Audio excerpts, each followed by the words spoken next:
Bueno, continuando con la bolilla 3, vamos a ver ahora el tema relacionado a las limitaciones. Habíamos visto las limitaciones, habíamos empezado a ver las limitaciones espaciales. Habíamos dicho que el derecho de exploración o cateo no podía contener más de 20 unidades de medida cada permiso y que una persona físico-jurídica no puede tener más de 20 permisos en la provincia o 400 unidades de medida. Bien, con respecto a otra limitación espacial, tenemos en el Código de Minería, a partir del artículo 33, 33, 34, 35, 36, disposiciones que también restringen a lo que es la exploración. Por ejemplo, tienen referencia a ciertos espacios, ciertos lugares que no pueden ser ocupados con trabajos mineros. En ellos podemos mencionar, por ejemplo, las casas, los huertos, los viñedos, en los cuales hay una limitación estricta en donde no se pueden realizar tareas mineras a menor distancia y pone el código distintas distancias que tienen que ser respetadas. No nos interesa que ustedes puedan recordar de memoria cuáles son esas distancias ni que de alguna manera las memoricen. Podemos decir, por ejemplo, que no puedo realizar tareas mineras a menor distancia de 40 metros de las casas o 15 metros si estas casas o edificaciones son de mayor importancia. ¿Qué quiere decir esto? Que existiendo edificaciones, las tareas mineras no pueden acercarse a menor distancia de los 40 metros. Es decir, ahí nosotros encontramos otra limitación espacial. También integran este grupo de limitaciones, que repito, están desde el artículo 33 a 36 del Código de Minería, ustedes los pueden ver ahí. El caso de abrevaderos, de fuentes de agua, de ríos, en donde también hay que respetar cierta distancia con las tareas mineras. Esto pasa también con las instalaciones militares, en las cuales hay que guardar una distancia de 1 kilómetro, con lo que llaman caminos de hierro. Caminos de hierro es lo que nosotros conocemos como las vías del ferrocarril. También en el caso de huertos, de viñedos, de jardines, es decir, donde también hay que respetar una distancia de 25.000 metros cuadrados.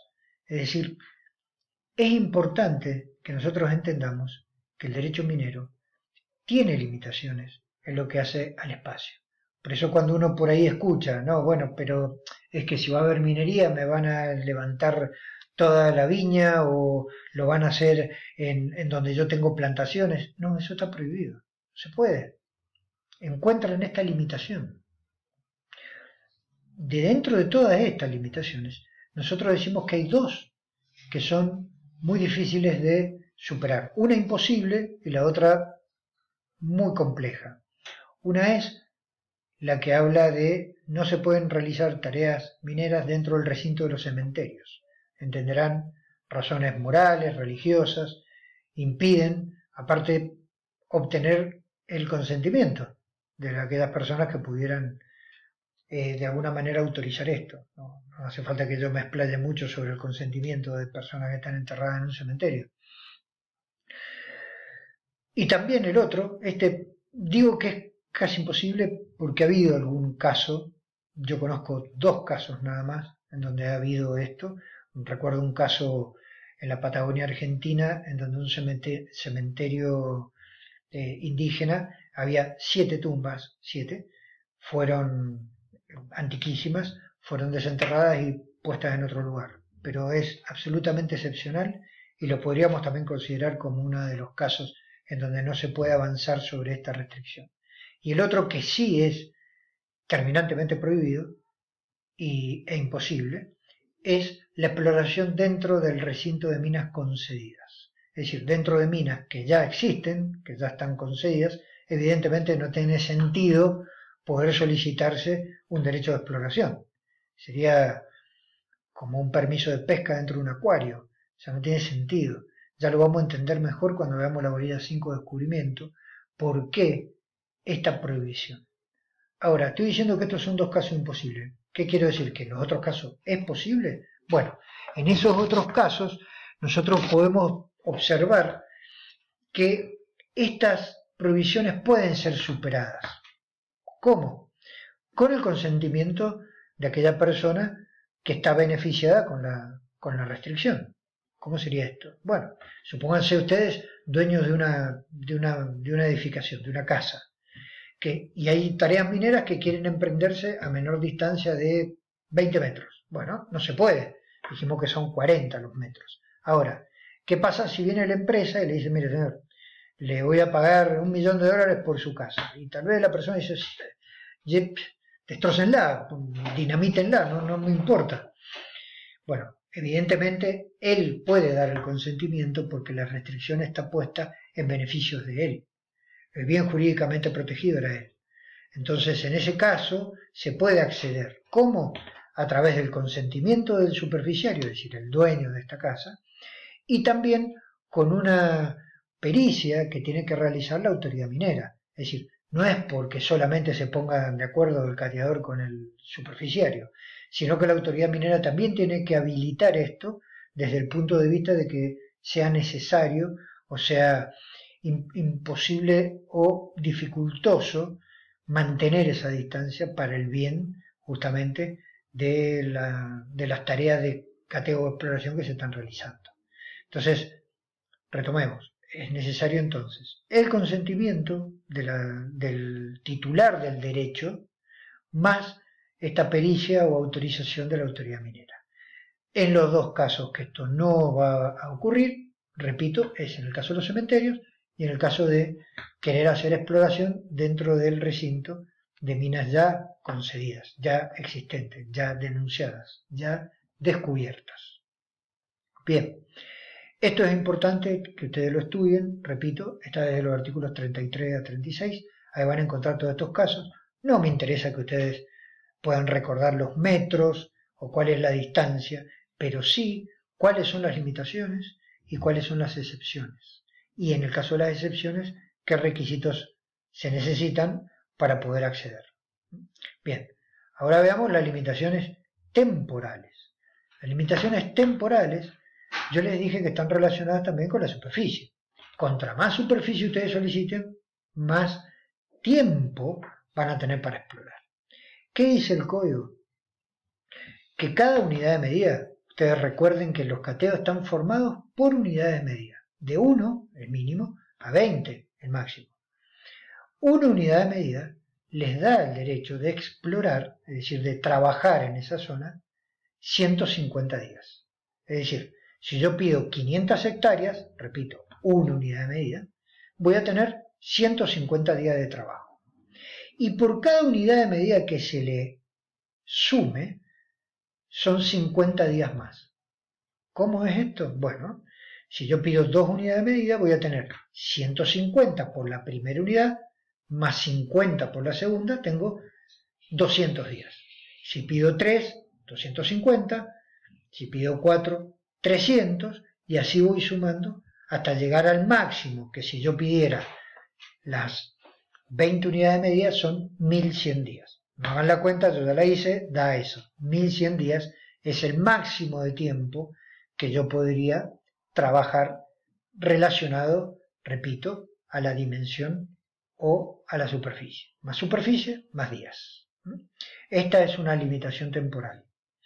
También el código establece, esto por ahí se va a hacer un poco complejo que yo lo pueda explicar porque no tengo en este momento una pizarra para poder yo ser un poco más didáctico, pero vamos a ver si lo podemos entender, que es una figura que está en el Código de Minería, que es la liberación.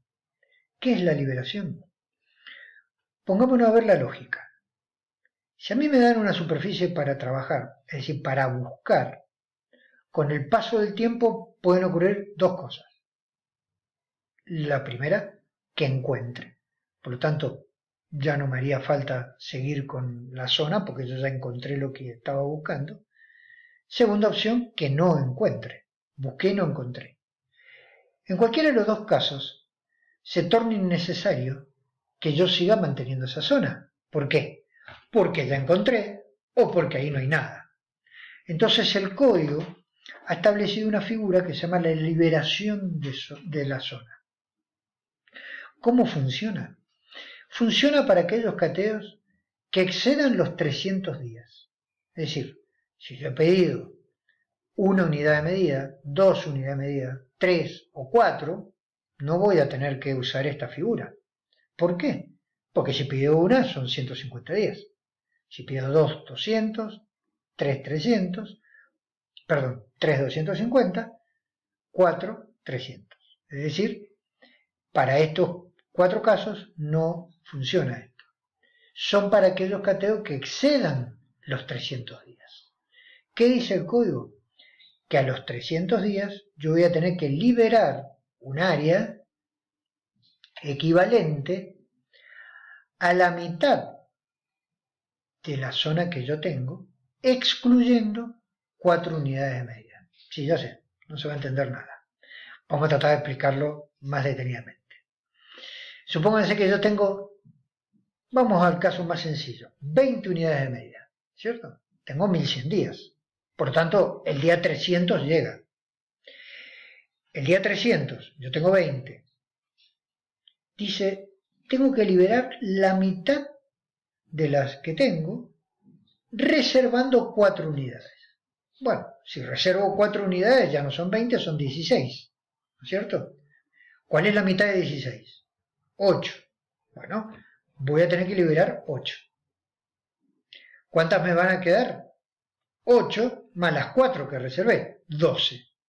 Esa sería la primera liberación. A los 300 días, lo repito, voy a tener que liberar una zona equivalente a la mitad de las unidades que poseo, reservando 4. ¿Por qué reservo 4? Porque esas son las 300 días famosos. Esas 4 yo elijo, porque voy a elegir esas 4 y tal vez porque ahí todavía no empiezo a trabajar. No quiero que me las toquen, porque ahí todavía no trabajo, no sé qué hay. Entonces esa siempre el código me da la posibilidad de reservarla. ¿Por qué 4? Bueno, es un número que el código ha caprichosamente establecido. Lo importante, ¿saben qué es? Que si yo no expreso la liberación, la autoridad minera la va a hacer de oficio. ¿Y saben el daño que le va a hacer a su cliente eso? Porque va a liberar zonas que ustedes en una de esas todavía ni siquiera han empezado a trabajar. Es decir, su cliente los va a querer matar, porque en esa zona todavía ustedes no han empezado a trabajar y la autoridad minera directamente se las va a borrar, las va a liberar. ¿Qué quiere decir liberar? Las va a borrar. Van a empezar a estar disponibles para cualquiera. Esa es la primera liberación, a los 300 días. Y el código dispone una segunda liberación, que es a los 700 días. Es decir, ya acá estamos hablando de cateos muy grandes, ¿sí?, para llegar a los 700 días. ¿Y qué pasa a los 700 días? Bueno, voy a liberar la mitad del remanente, también manteniendo las 4 unidades de medida. A ver, vayamos al ejemplo. Dijimos que nos habían quedado 16. Reservo 4. ¿Cuántas me quedan? 12.